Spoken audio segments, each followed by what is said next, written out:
Hello, Andrew. Hello, I'm here. Welcome to this hybrid event organized by DSM Avocat La Cour and Damovo Lares. Can the webinar participant please confirm that the sound is working in the chat?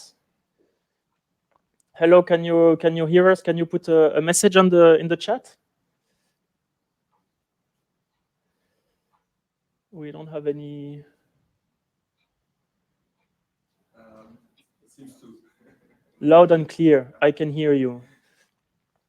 That's perfect. Okay, so we can start. So hello everybody, and welcome to this virtual and in-person conference on the topic of different perspective on sensitive data, cybersecurity and law in light of the GDPR era. I am Maxime Kuch, and I will quickly present the online tool for the webinar participants, our firm, DSM Avocat La Cour, Renaud Le Squaren, and then I will pass the microphone to Jean-François Terminot, who will present Damovo as a managing director of Damovo Luxembourg. Hello, everybody. So with respect to Livestorm, only your first name will appear to the other participants in the webinar. Also, as you can see, you have a chat tab to exchange among yourself and the question tab for the Q&A later. So the webinar will be more or less 1 hour, and we will have a Q&A after. We will take some questions from the webinar and also from you in the conference room here at DSM Avocat. Yes, maybe a few words about DSM. I will change the slide.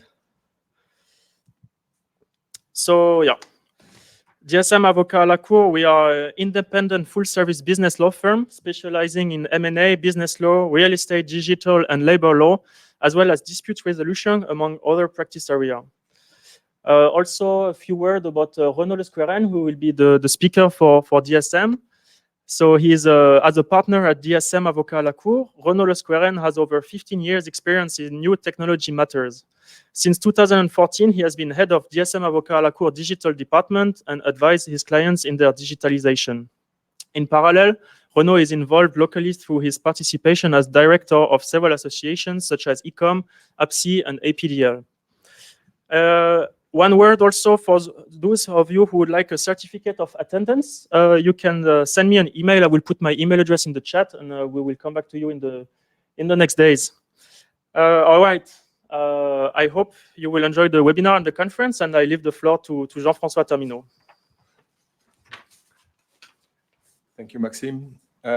Just some words about Damovo and to explain why we are there today. Damovo, maybe you know or you don't know, but it's a company in more than 30 countries today and more than 2,500 workers. So we are specialized in ICT as integrator, but also thanks to the acquisition of Lares, and Andrew is there today. Lares is also our cybersec division, and then we can bring also a lot of solution. So we are based in Canton today. So Damovo was 8 people last year. Today we are 27 people. So increase very, very fast. And I hope, and we continue to do the things to grow more and more. We are, as I said, IC integrator in voice data security and as multi-vendors. So Lares joined officially, I think, the 1st of February, Damovo Group, and it's our cybersec division. So I hope and you will enjoy this presentation. Sorry, maybe I just Maxime, just don't touch the right key, but I think that you can move it. And then yes, I can let now Renaud to introduce the real part of the meeting. And thank you for your attendance. Hi everyone. So first, thank you for the participant in physics in our premises, and also thank you for all the people who join us virtually through this tool. The idea of this presentation is to share a view from a legal standpoint and from a technical standpoint. So first, I want to thank Damovo for its participation and Andrew for being the speaker for the IT part with me, whereas I will speak about the legal aspects, as you can imagine. And the idea again is to have a mixed view over the situation, which all the companies in Luxembourg, in EU, and even abroad EU are facing now. So, as you can see on this slide, we will have a short introduction. Then we will discuss about the outsourcing legal and technical rules. Then the security of the transfer of data outside EU, then legal and technical supervision upon, generally speaking, data processing, but also transfer of data. And last but not least, we will present a GDPR certification that is ongoing, which is called Euro Privacy. And then we will end with a Q&A session. So, I will try to be relatively quick on this first part. What are the legal requirements when we're talking about outsourcing? First, there is the general rules applicable based on the GDPR. So, to make it short, you will have to define the scope. You will have to map third party with which you will work, to which you will transfer data, or from which you will receive data. You will have to map type of data, applications to be used, purpose of each processing. You will have to take care, of course, all the time for every processing on the lawfulness of the processing. So it's bad, you have to comply with one of the allowed legal grounds under Article 6 of the GDPR. So those elements are applicable for all elements in the GDPR, but of course also when we're talking about outsourcing. And then there is the specific conditions under Article 28 of the GDPR, which are Article 28.1, processor providing sufficient guarantees. And this was the idea of this presentation.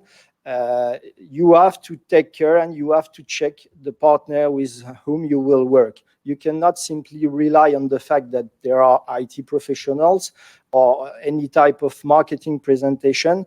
You have to make an assessment of the ability to provide the services and the required security. So this is a key point. Beginning 2018, that was maybe not a very, very strong point on which players were focusing. Now it become very important. So this is something to keep in mind. Then there is the Article 28.2. You must not engage another processor without prior specific or general retail authorization of the controller. And this is also something that we face more and more with litigation, ongoing litigation, complaint from data processor, complaint from people involved in data breaches. So this is something, again, that was maybe not at first line 2 years before, but now it became a hot topic. So you have to watch your IT agreements and notice to your global policies to check that you have received the authorization to sub-process your processing. Then Article 28.3, which is the list of the elements that should be included in a data protection agreement. So we will quickly go through this list. I will not enter into the detail. This list is more or less is the same since 2 years. We have more clarification from the various data protection authorities since then, but still this is relatively clear. The processor should process data in accordance with instructions from the controller. This is the idea, one of the main idea of the GDPR. On this is something sometimes very complicated to make the distinction between the data processor and the controller, especially in IT tools, because sometimes you have on one side the controller which says, I want to develop this or that tool, and on the other side you have an IT company with the ability, the technical ability to develop this tool. So this processor will have the technical solution, but will not be the one in charge of defining the purpose and finality of the processing. So in that case, you will have to assess whether it's a situation of controller processor or joint controller. So this is something that is complicated. Another point on this, when we're talking about group of companies, you will exchange data. There will be outsourcing. For instance, the administrative staff will generally be organized in one company for the whole group, and there will be a couple of transfer intra-group. So to make things more easy, it is recommendable to use an intra-group data protection agreement with all the companies which can adhere to this agreement, and where you will define all the different processing. So that will be based on your register. So you can use pages of your register as appendixes, but the idea is to make it efficient, simple, and easy to handle. On this agreement, you will also ensure that all the persons involved in the processing are subject to confidentiality obligations, that your partner has appropriate technical and organizational measures to ensure the level of security that is required. On this, again, you cannot simply rely on the elements that are in the agreement. The idea is not to go through an audit up to the end of the chain, but at least to be able to document the reason why you opted for this type of partner, and what makes you confident that it is allowed, it is capable of providing a secured service. This is also very important.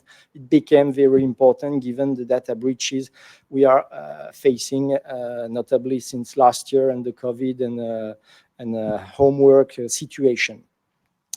Then you need to have the prior written consent of the controller to make a sub-processor. Everyone up to the end of the chain should provide the same type of security, so you cannot simply rely on your IT system. You also have to be sure that your partner and sub-partner, as the case may be, have a similar security system, measure, and environment. There is an obligation of assistance with the sub-processor. There is a need to mention whether data will be erased or sent back to the controller at the end of the processing. And then you must provide to the controller the information necessary to demonstrate compliance and enable or assist with audits. So this is something also that has to be taken into consideration, whether you will allow and under which circumstance audit to be performed on your IT, because it's sometimes opposed to your security, to your confidentiality obligations. So you have to manage this agreement. Article 28.4, same data protection obligations shall be imposed to the sub-processors as well. So these are the legal requirements, the standard legal requirements. In Luxembourg, we also have to deal with additional specific rules. So we can have additional specific rules in various industries. This could be health industry. This could be telecommunication industry. We took the example of the financial industry here. So you have to take care to be aware that when dealing with personal data in financial industry, you are subject to an additional layer of rules coming from the Luxembourg Financial Supervision Authority, the CSSF. And just quick example, you might be subject to a prior authorization from the CSSF or to prior notification, and you have to be aware that those obligations will evolve in the time. For instance, very recently, it's applicable since 15 October, so we are only the 19th. There was a need of prior authorization for material IT outsourcing. Now it has been changed. It's only it's a prior notification. It's not an authorization anymore, so it's a bit faster, but still. You have two very important CSSF circular. which treat on the modalities to apply and to fulfill to outsource in this financial world. The one is the 17/654 on the cloud computing. So you have the rules applicable when supervised entity wants to outsource in the cloud part of its activity.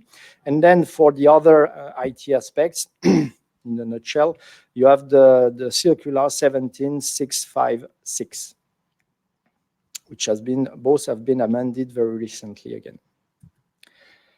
And then I let the floor to Andrew for the technical aspects. Great, thank you very much.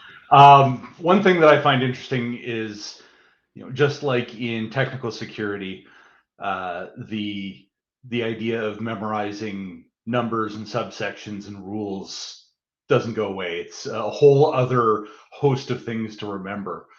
Another thing I like to say is I'm Canadian, working for a company in the United States. So any legal questions I probably cannot answer, and they likely don't apply to most of my life anyway. So please don't ask me legal questions because you will not get a valid answer. Many of you know this, especially when exporting or outsourcing to a non-EU company. So the European company will act as the customer, non-EU company is the supplier, and the EU company will act as a data controller. I will tell you that this information, especially in North America or outside of the EU, is foreign territory because it's not something that many organizations have had to think of until GDPR was brought into play. And it was just dropped on their desk of, you need to know this now. So one issue that I've seen come up quite frequently is an EU customer looking to bring on a supplier that is outside of the European Union for data enrichment or for additional knowledge being ascribed to that customer information. And the sheer amount of loopholes and ways around it that the end supplier tries to make, like, oh, just put it on a laptop and send us the laptop. If they ever say that, that should set off all sorts of alarms in your head, because you're taking data that is going to be very difficult to trace from point A to point B being that non-EU company that's doing the enrichment. Or I've also seen people say, well, we'll stand up a cloud instance outside of the EU that we'll control. Just move your data there. We'll do all the enrichment, and then you can pull it back in. That's, additional alarms should go off in your head, because they are trying to disrupt that paper trail of enriching or working with that customer's data. So if a non-EU company plans to use that information for its own purposes, which I guarantee you, even if you have contractual language that says you cannot use the data, they will push very hard for the resulting data from enrichment or from computational processes to be their intellectual property. So this is where legal comes into play. You need to make sure that the derivatives of any enrichment or working with the data becomes covered as part of your intellectual property and your customers. I've filled out, so as a virtual CISO, virtual DPO in a non-EU non-EU region, I have worked with a lot of companies, helping them interpret and answer the questionnaires that are sent by EU customers. I will tell you, as someone that has been working in software and startup worlds for the last 20 years, depending on who answers that questionnaire, you will get, on one end of the scale, you'll get very valid, articulate answers. On the other hand, you'll get a sales or a product manager that says yes to everything in order to close the deal and satisfy the requirements. Those questionnaires are intended to prove that sufficient actions have been taken by the controller, but and to ensure that supplier meets the requirements of GDPR. But you need to know that many of the suppliers outside of the EU likely do not know the intricacies of GDPR because this is new to them. They may have just expanded into the EU, or they may have started working with clients and organizations that are subject to GDPR. So they will do everything they can to work with you as an EU customer, but you really do need to take every questionnaire that comes back to you with a grain of salt. Treat it as draft. I would be very hesitant to take their answers at face value without further clarification or evidence from that supplier. And in my experience, it's usually cleared up by a single phone call to the CISO or the DPO. And I'll talk about that in a moment, because in North America, North America specifically, that is often the same person depending on the size of the organization, which again should set off alarms in your head.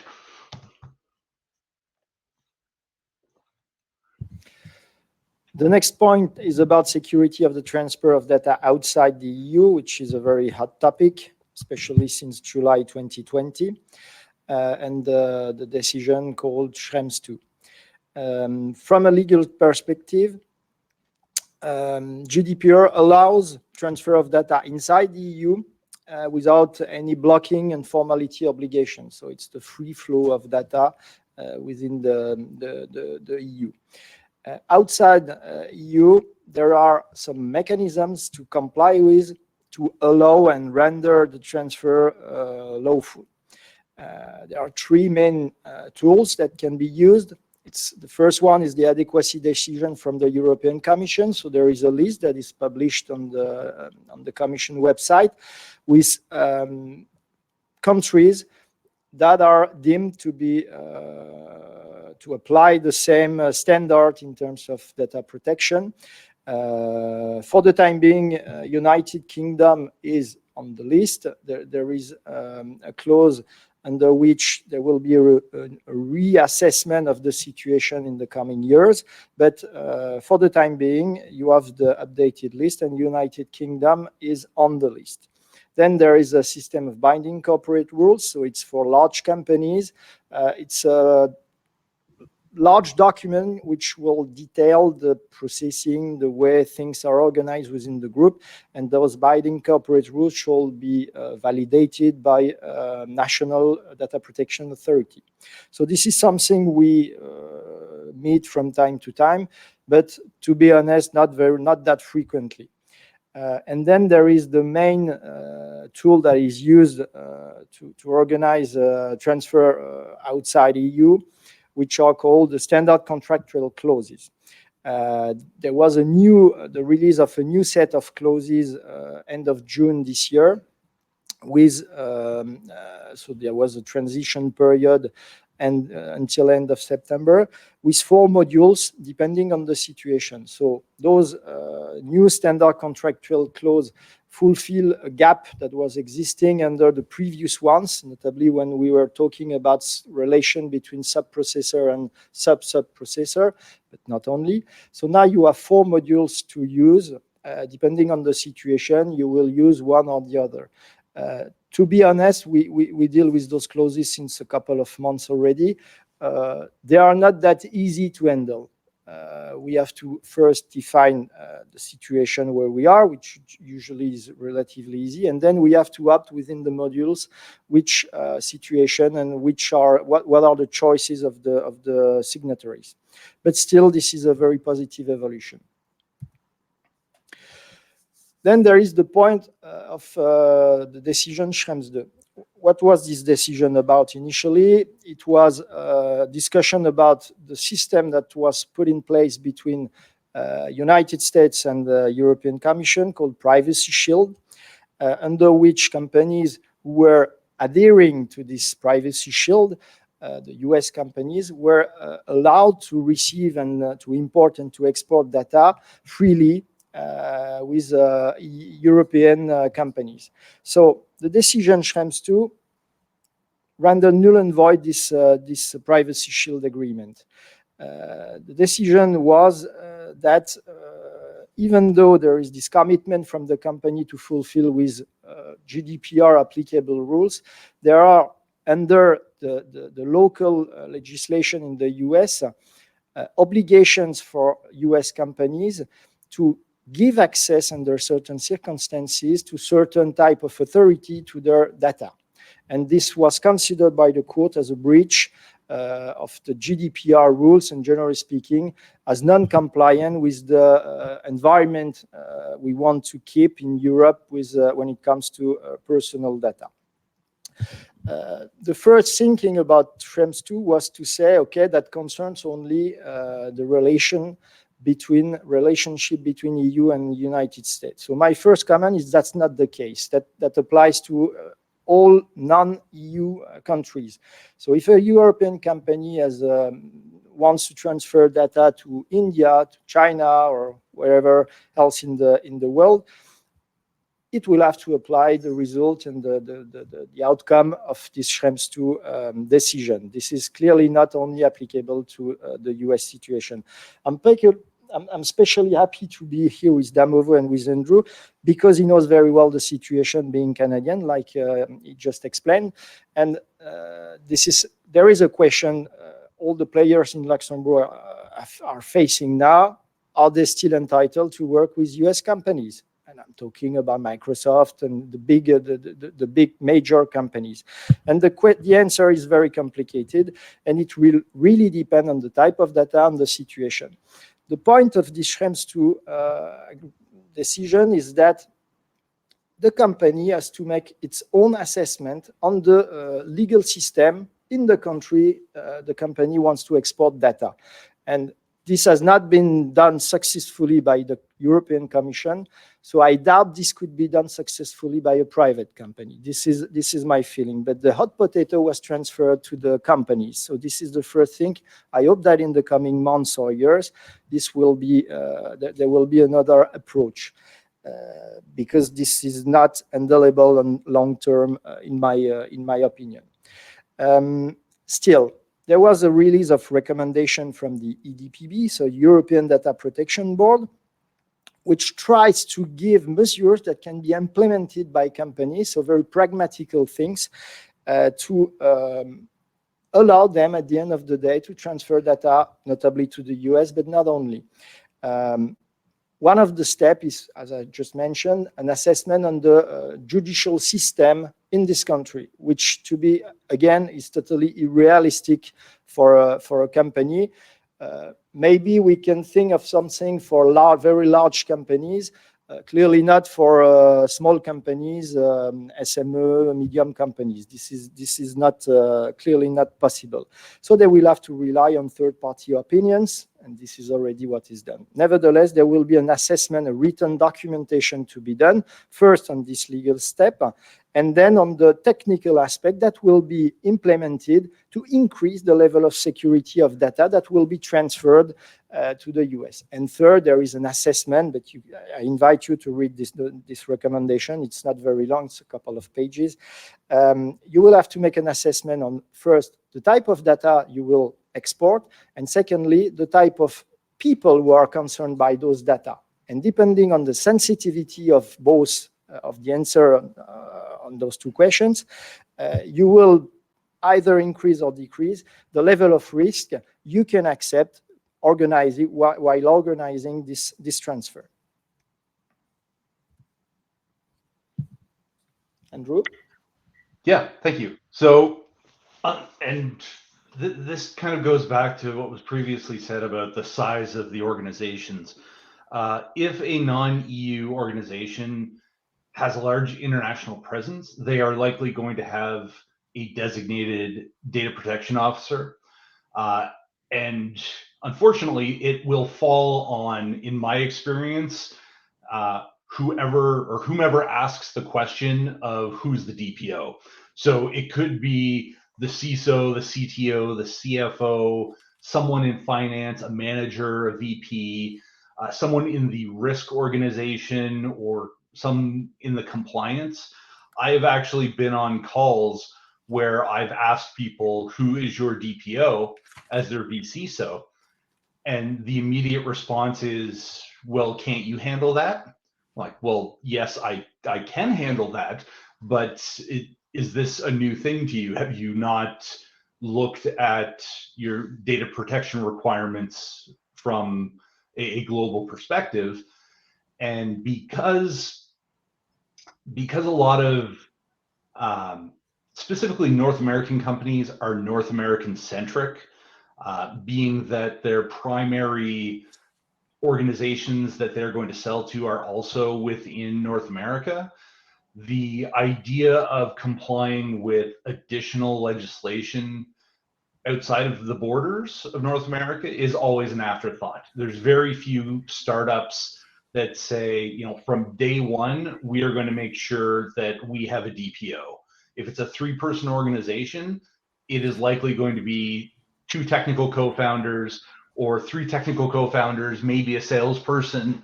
But the DPO tends to fall on whomever gets the email first from the customer asking who the DPO is.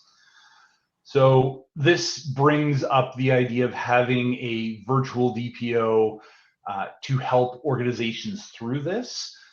And this is relatively new territory for non-EU organizations. And I know GDPR has been around, but you are going to have to be patient with non-EU companies because you are going to act as their guide, helping them through things. If you start citing specific requirements in terms of numbers and subsections, if they've never seen it before, or they don't know where to look, that is going to be an additional level of stress and difficulties for them to comply with, because now they have to go and figure out what numbers you're talking about and what that is. So you may, if you want to help these non-EU organizations out, you are going to have to dial it back a bit and really approach it with baby steps to help them through the process if this is an organization that you really want to do business with. So that's my word of caution, and I've been on both sides of the conversation of, here, go read these regulations, you need to comply with these. And either the organization will say, look, we're not going to do this because this isn't part of our business. Or they're going to say, okay, we'll look at this, but it's going to take a while for us to wrap our arms around it. So if you help them, you can get through the process much quicker. And what about the responsibilities of the controller and the processor? So as documented, the controller and processor has to implement pseudonymization, which is very difficult to say most days, and encryption of personal data. So pseudonymization is where you process the data in such a manner that you cannot attribute that personal data to a specific data subject without additional information or additional enrichment. So this is something that is programmatic, is going to be accomplished by code or a third-party vendor or service provider to do this. The idea of rolling your own method to do this pseudonymization is not recommended, just like rolling your own encryption algorithm is not recommended. If you can rely on a third party or a known process that is documented and vetted to say this is the process that we use to anonymize the data, then that is going to make conversations with third parties a lot easier, because you're not having to explain your newly invented process for trying to pseudo-anonymize the data. The next thing is the ensuring of ongoing confidentiality, integrity, availability, resilience of processing systems. This is typically something that has fallen on the CISO in the past, from a business continuity, disaster recovery, the CIA triad, making sure that the data is safe and secure and available to be processed. But up until recently, they haven't had to think about the end customer privacy data. So, I hit the wrong button here. So you need to think about, what encryption algorithms and processes can we use to maintain the confidentiality of the data? Are we going to be monitoring the integrity of the data, whether it is in a database? Is it going to be at the record level? Is it the row level? Is it the entire database? Is it written to a file? We need to make sure that we're monitoring that integrity using cryptographic checksums that can be validated. And availability and resilience. Can we access the data for business use when we need to access it? And if something goes down, is the data and architecture built in a resilient fashion that we can access it in order to continue doing business? So again, things that we've done in the CISO office for years, but now I would highly doubt that the DPO would be worried about this. This is something that they would work with the CISO on, making sure that their use cases are also considered in the security and compliance use cases. What about restoring the availability and access to personal data in a timely manner if there's a technical or physical incident? Backups are great, but backups are only as good as the last test restoration of that data. You can take up backups for 10 years and feel really good that you're doing backups, but if you haven't restored one of those backups in 10 years, you have no knowledge as to whether that restoration is going to work and get you back online. So I've worked at banks. I worked at a bank in Bermuda. I've worked at higher education institutions. I've worked at a number of companies where they've swore that the backups work, and then they go to restore them at 3 a.m. or 4 a.m. due to a technical issue or some sort of catastrophic failure, only to find out, hey, you know what? They didn't work. So that's, not only is that not the time of mourning that you want this to happen, but it's a horrible situation to put yourself in and your business in. So please test those backups. And, what about testing and assessing and measuring the effectiveness of your technical controls, your organizational measures, so your policies, your standards, your procedures? This is where the privacy and security and compliance, it really turns into one specific pillar or a grouping of individuals working together, because you need to have an effective cybersecurity program that covers security, compliance, and privacy requirements, because you need unification across all of those disciplines. You cannot have privacy out on an island doing their own thing, security doing their own thing, and then the compliance and risk team doing their own thing. Because in the face of an incident, that's not going to work, because everyone's done their own thing. Nobody knows how to restore things in a way that meets their business model and their documentation. You need that unification across those disciplines.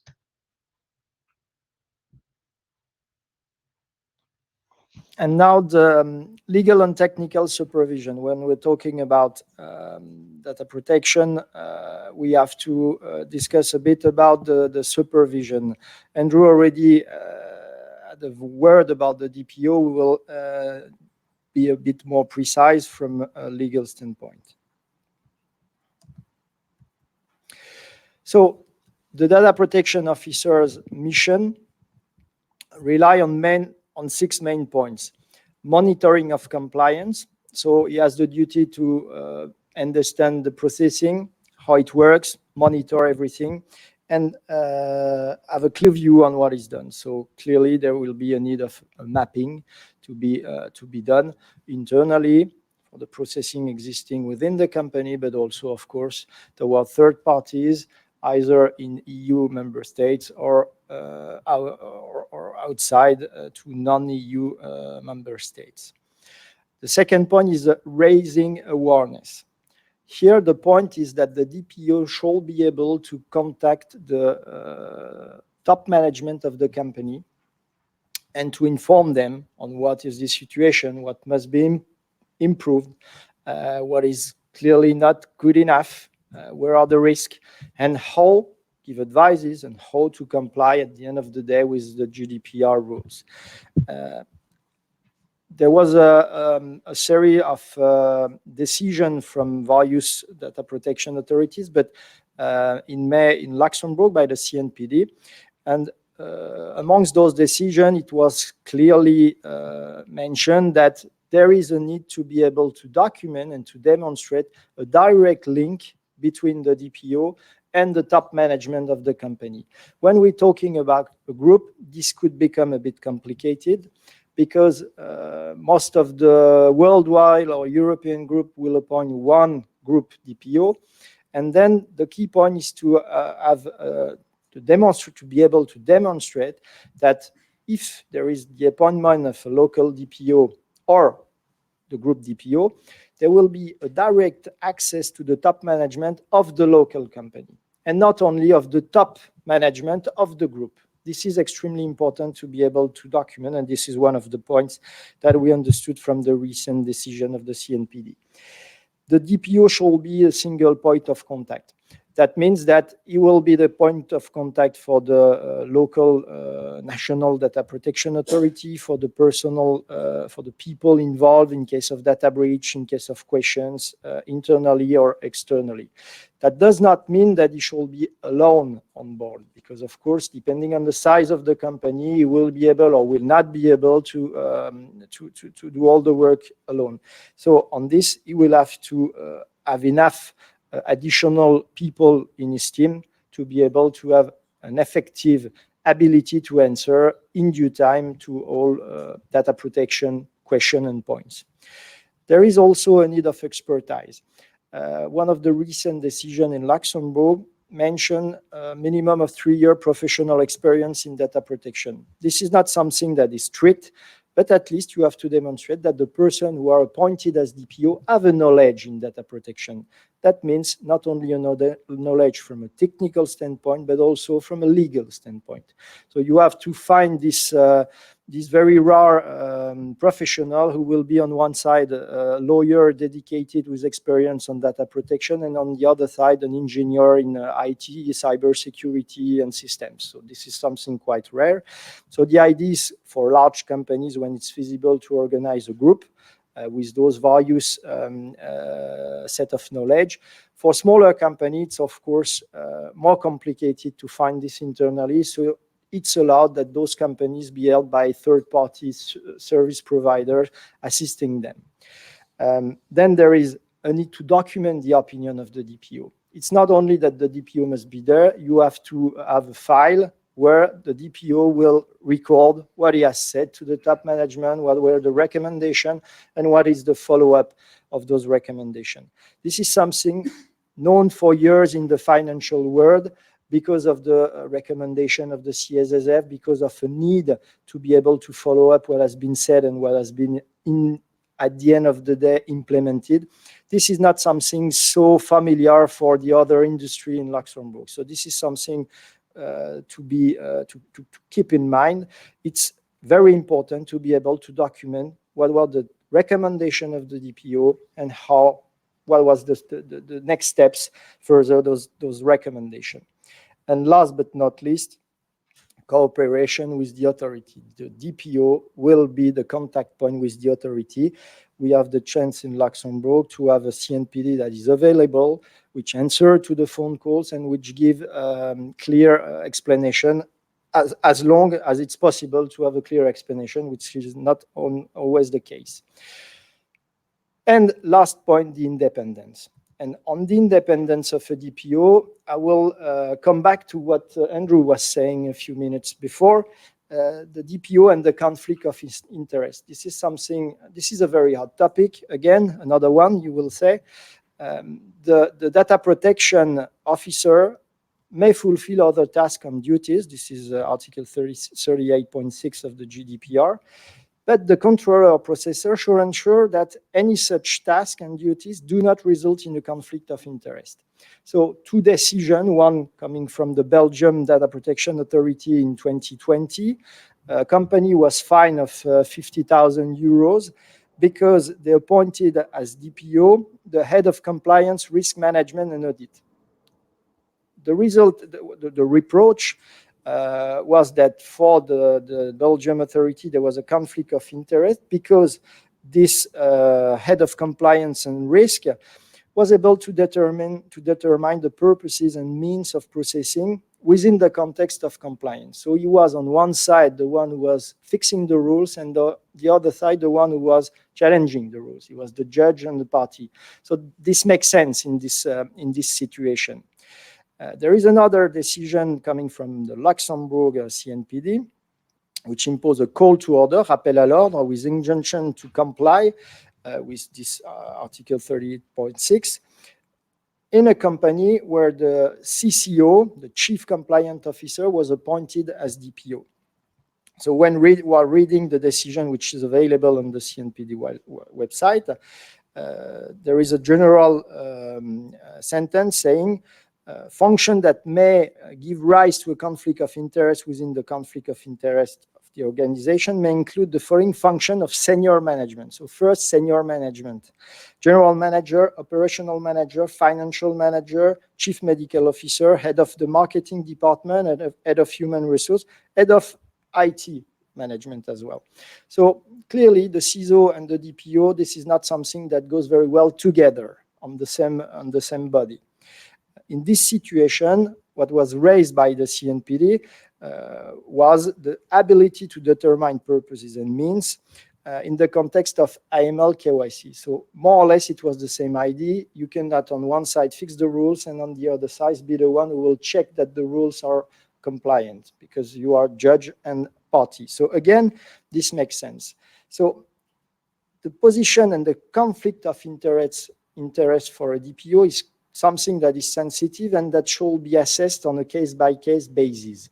You will have to determine whether the DPO has the ability to fix the rules he will have to challenge at the end of the day. And if it's the case, you will have to remove this part of his duty from the activity, either probably the other one and not the one of DPO. So there is not a clear and permanent prohibition to have those two elements, but still this is something sensitive, and when you are in this situation, you have to document your position and be able to explain why you decided, despite those general recommendations, to move forward in one or other direction. It brings up an interesting question about software startups, where the CISO is typically reporting into the VP of engineering or the CTO. They're a non-executive security enforcer, and then they are given the DPO task. That's, that really couldn't be the CISO function, or the security function is already a conflict of interest, and then you're ascribing data protection to that person as well, and they're embedded within the engineering team. So I would, that brings up a good question to ask some of those companies that you're dealing with as to where they sit in the organizational hierarchy as well. Well, This is clearly a very complicated situation. When there is a company with 10 people in, this is not always possible to have someone being able, beside the top management, to take the position of DPO. This, from a pragmatical standpoint, this is not always possible.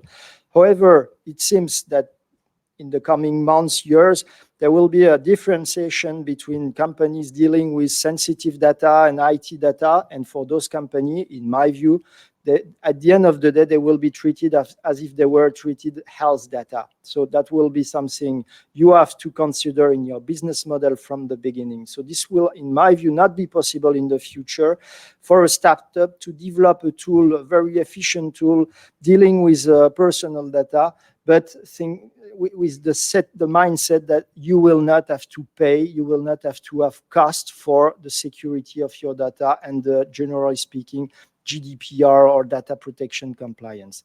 This is the way I see things. This is not clearly stated this way for the time being, but at least the recommendation since 2 years always goes in the same direction.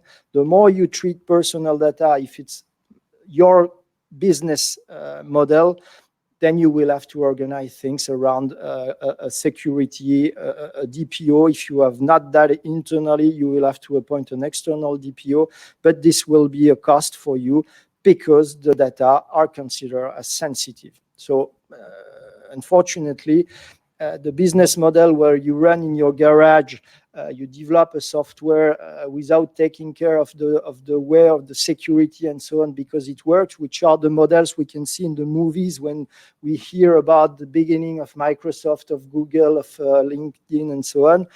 To me, this will not be possible anymore due to this major need of security when it comes to personal data. But personal opinion on this.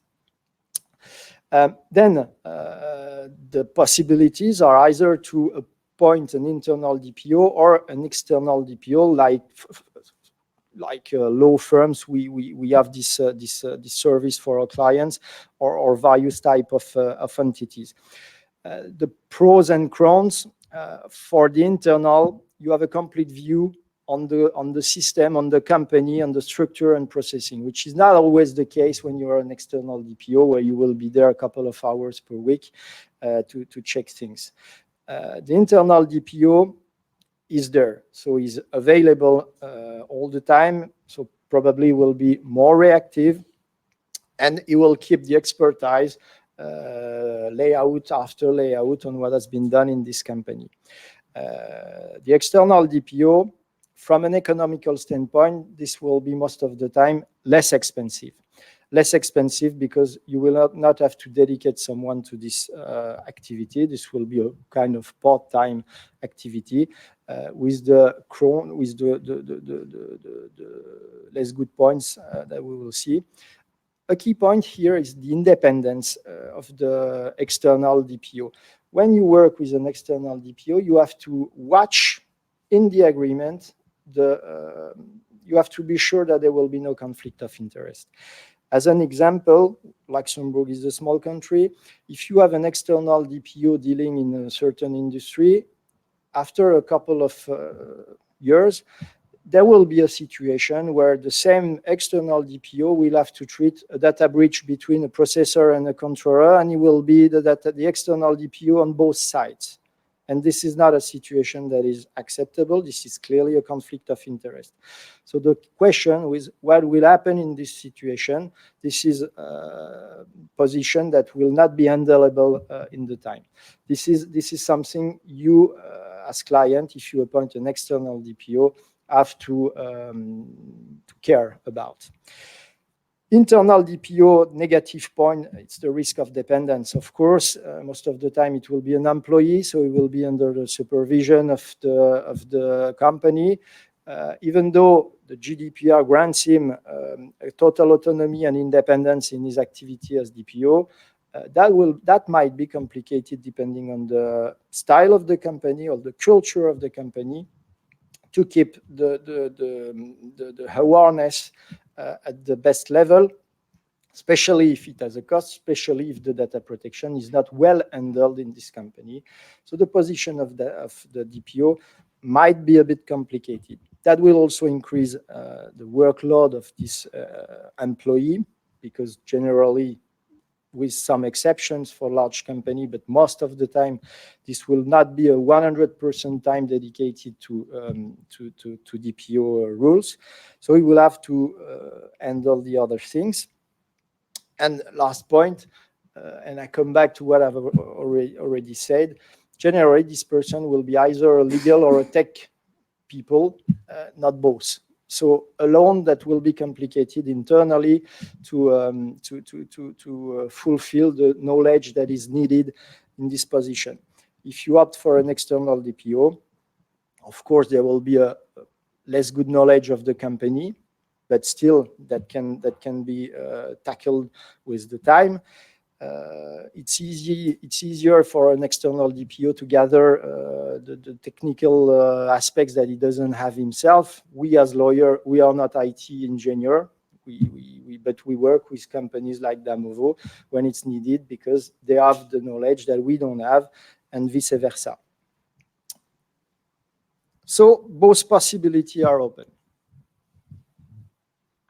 And for just a review of what a CISO should be or has historically been, they're supposed to be a senior level executive that is developing, updating, measuring the cybersecurity program for the organization. So they've historically been responsible for keeping customer data secure and compliant with international regulatory compliance mandates, whether it be SOX, PCI, HIPAA. The idea of privacy, as I've said before, is new because it has not really been seen as an internal or external threat to the business, but it really does need to be, because the idea that the organization could be fined for being non-compliant and not protecting the data of their customers, or as a provider or as a service provider to another customer, that has real consequences that these organizations will react to, because there is a monetary penalty ascribed to an event of this type. And that's unfortunately how a lot of organizations think. They won't really react until you threaten to adversely affect their ability to maintain their current money and generate additional revenue. So it's one of the threats that works. CISO will likely work next to the CIO, CTO to get cybersecurity products and services. They will have a big part in the disaster recovery and business continuity. And as we've kind of talked about today, the ability to access that privacy-laden data now has to be considered as part of the disaster recovery and business continuity plan.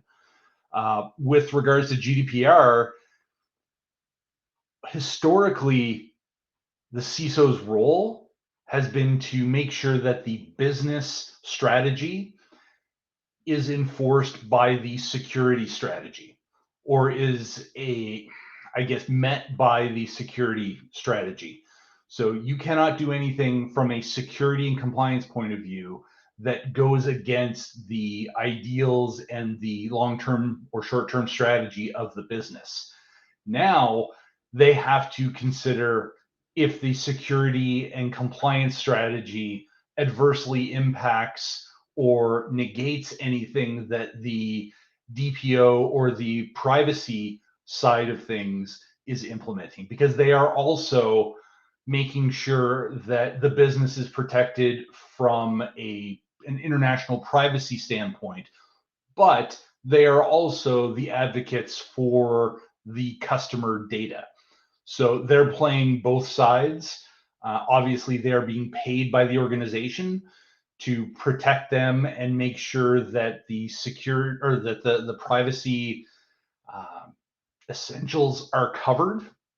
But they also have to have, they've got the devil on their shoulder saying, hey, by the way, don't forget that if you do this, it's going to adversely impact customers, which is going to adversely impact the business and could cause problems.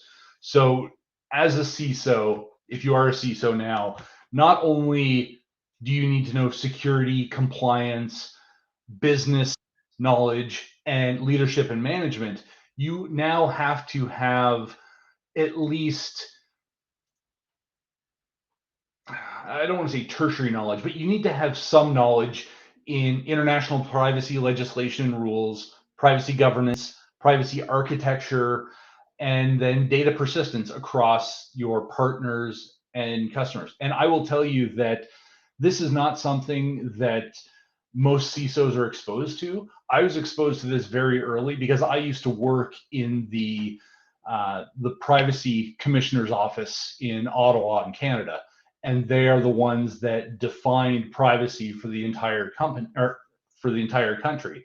So I was exposed to it really through osmosis. I got to hear everything that was going around, and I was just responsible for firewall rules, but I was indoctrinated in privacy, and that's always really affected my decisions over the last 20 plus years. But it's not something that everyone is exposed to as part of a security or compliance career progression track. It's just new. I suspect it will be going forward. There are certifications now, like ISACA has the CDPSE, and that's going to be the first of many privacy-related certifications for data security types of people.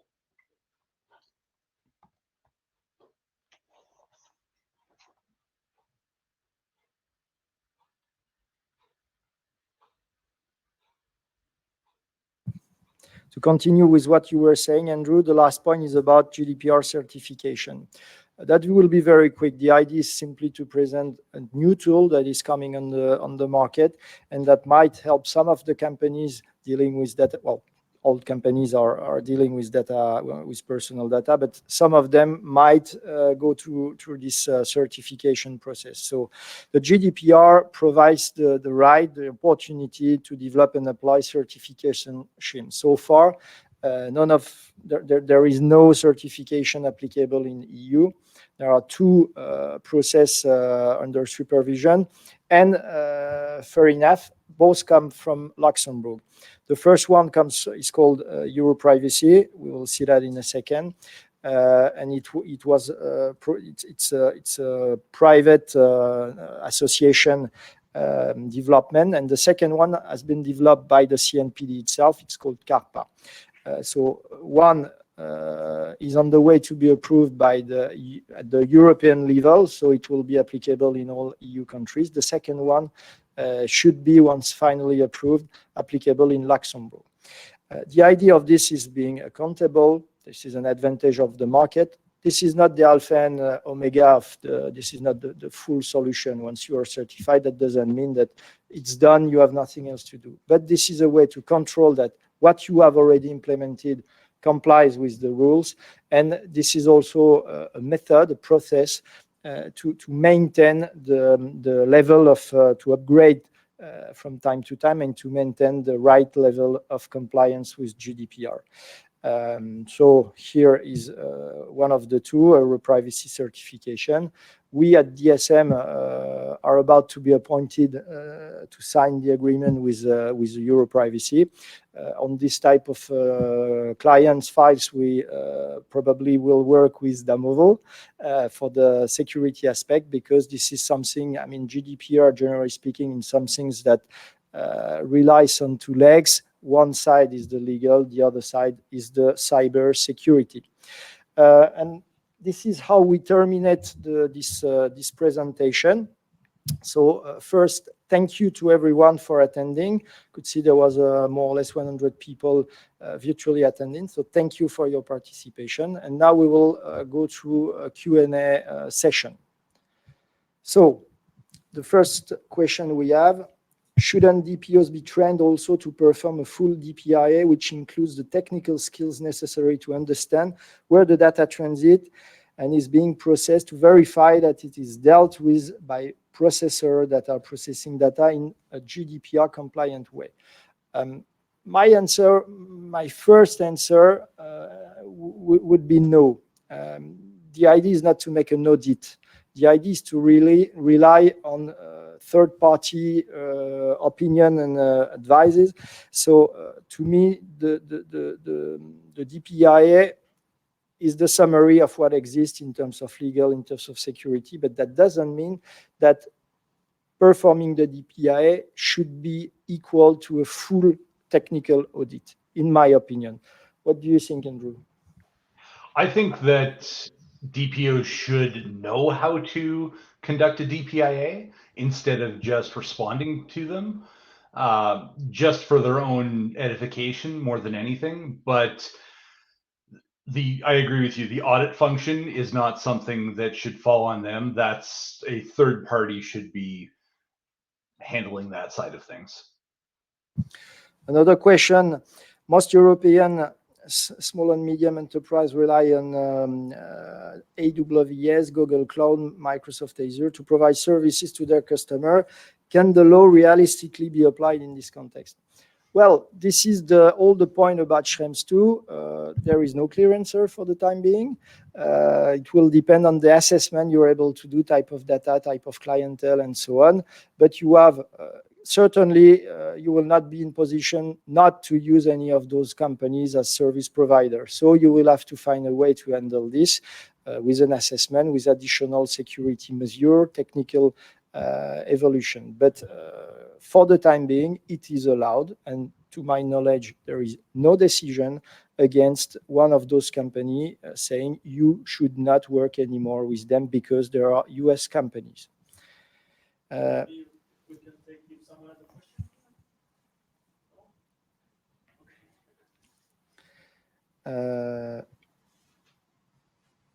There is a question about the recent 6 October decision of the Irish data protection against Facebook. I know it has been said, but I did not read this in detail so far, so I will not be able to answer. Facebook need not to rely on user consent to process EU user data archived through a loophole by simply adding data processing specification in its general terms and conditions, changing acceptance into a contract. So if I understand correctly, that would mean that according to the Irish authority, the requirement should not be needed as long as it's written in the general terms and conditions that while using, you agree, something like that. I have no answer, unfortunately. It's too recent for me to have an opinion on this. So I will check, and next time we will put this in the conference. Yes? Hello, I've got one question regarding the role of DPO in a larger supply chain. Or regarding the huge amount of Internet of Things devices. Is it the one who brings the device into the market who has to provide the data protection guarantee, or can you in damages and liability questions also refer to the DPOs of the suppliers in the supply chain? So I'm not. So the question is about the role of DPO in supply chain, and notably Internet of Tools.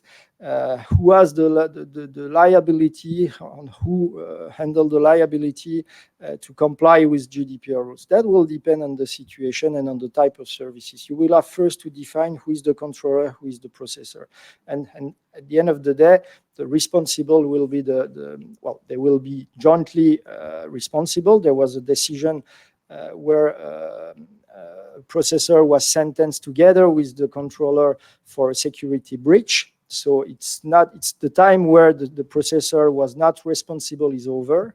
So whatever the situation is, both of them will have to carry the responsibility to check this.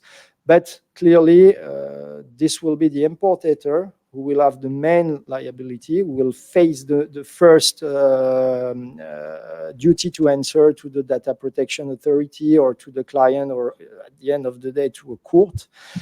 And then he will also call, if there is a court case, call to the case the sub-processor. So there is no clear answer, but if it's a supply chain, I would say that all of them will have their role to play.